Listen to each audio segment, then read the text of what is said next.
Four wheeler market में कितनी कंपनियां आई और चली गई, पर इंडिया में आज हर एक दूसरी कार मारुति की होती है। आज मारुति की कार हर एक मिडिल क्लास की शान बनी हुई है और आने वाले टाइम में इसका क्रेज कम नहीं होने वाला है, क्योंकि मारुति 800 से शुरुआत करके इस कंपनी की ओमनी, अल्टो, जिप्सी और स्विफ्ट जैसी सस्ती कार ने मिडिल क्लास लोगों को इमोशनली अपनी ओर कनेक्ट किया हुआ है। और क्या मारुति गवर्नमेंट की कंपनी है? आइए जानते हैं मारुति सुजुकी की स्टोरी। 1970 में श्रीराम मूर्ति टेक्निकल सर्विस के नाम से एक प्राइवेट लिमिटेड कंपनी रजिस्टर कराई जाती है, जिसका पर्पस था कार की डिजाइन, असेंबली और मैन्युफैक्चरिंग की ट्रेनिंग देना। जब 1971 में पीएम इंदिरा गांधी और उनकी कैबिनेट ने मिलकर अपनी पीपल कार प्रोजेक्ट को लोगों के बीच उतारने के लिए कंपनीज एक्ट के तहत श्रीराम मूर्ति टेक्निकल सर्विस प्राइवेट लिमिटेड को कार्य करके कंपनी का नाम मारुति लिमिटेड रख दिया। वैसे तो यह प्रोजेक्ट इंदिरा गांधी का ड्रीम प्रोजेक्ट था, इसीलिए इसकी कमान इंदिरा गांधी के बेटे संजय गांधी को दी गई और वह उसके मैनेजिंग डायरेक्टर बने, जिसके बाद मारुति लिमिटेड को कार प्रोडक्शन का भी लाइसेंस मिल गया। फिर संजय गांधी लोगों के लिए एक रिलायबल और अफोर्डेबल कार बनाने में जुट गए। फिर उन्होंने कई इंटरनेशनल कंपनियों को प्रपोजल भेजा और फोक्सवैगन के साथ उन्होंने जॉइंट वेंचर के लिए भी कोशिश की, पर उन्हें कहीं से रिस्पांस नहीं मिला, क्योंकि इंडिया की आर्थिक स्थिति अच्छी नहीं थी और बाहरी कंपनी जानती थी कि इंडिया में कंपनी खोलना एक घाटे का सौदा है। किसी तरीके से बाइक प्रोटोटाइप मॉडल तैयार करा है, लेकिन उसका प्रोडक्शन कभी हो ही नहीं सका। वहीं मारुति का मेजरमेंट समझ चुका था कि इस कंपनी में कुछ अच्छा नहीं होने वाला है। वहीं एक और पीपल कार का प्रोजेक्ट फेल होते दिख रहा था। परेशानी यहीं पर खत्म नहीं होती है। जब 1975 में देश में इमरजेंसी लगा दी जाती है, तो संजय गांधी का फोकस मारुति लिमिटेड से हटकर पॉलिटिक्स में पहुंच जाता है, जिससे मारुति लिमिटेड बुरी हालात से गुजरने लगती है।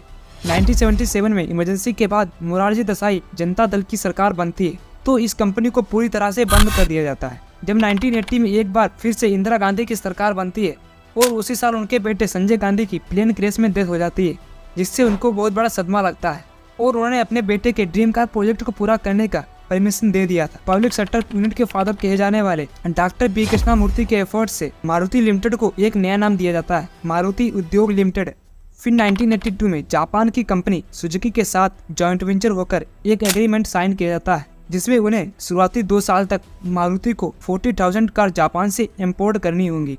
दोस्तों, कंपनी को सक्सेस सही मायने में तो यहीं से मिलती है। फिर कंपनी ने अपने सबसे पहला प्लांट हरियाणा के गुड़गांव में लगाया, जहां मैन्युफैक्चर हुई इंडिया की सबसे पहली आइकॉनिक कार मारुति 800।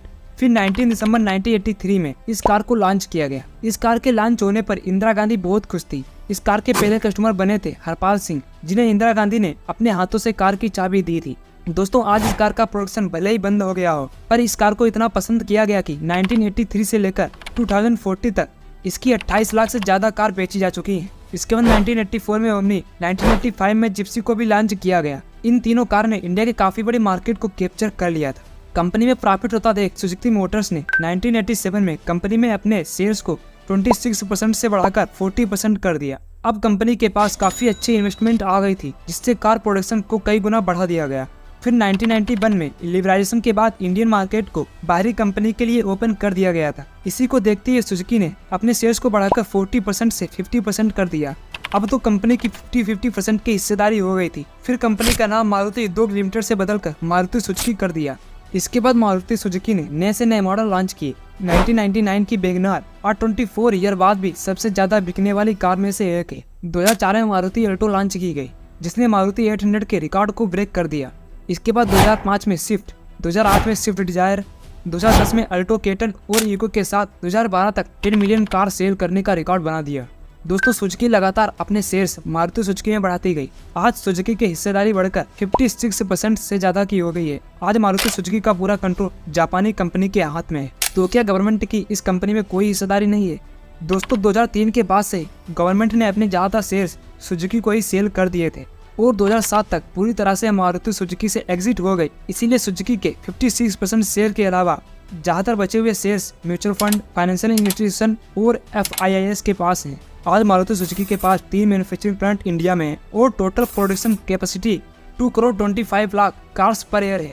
और लास्ट ईयर सेल्स को देखा जाए तो उन्होंने 90 लाख कार्स बेची थी। आज 22% मार्केट शेयर के साथ मारुति सुजुकी देश के हर एक कोने में फैली हुई है। मारुति सुजुकी लोगों की फर्स्ट चॉइस है।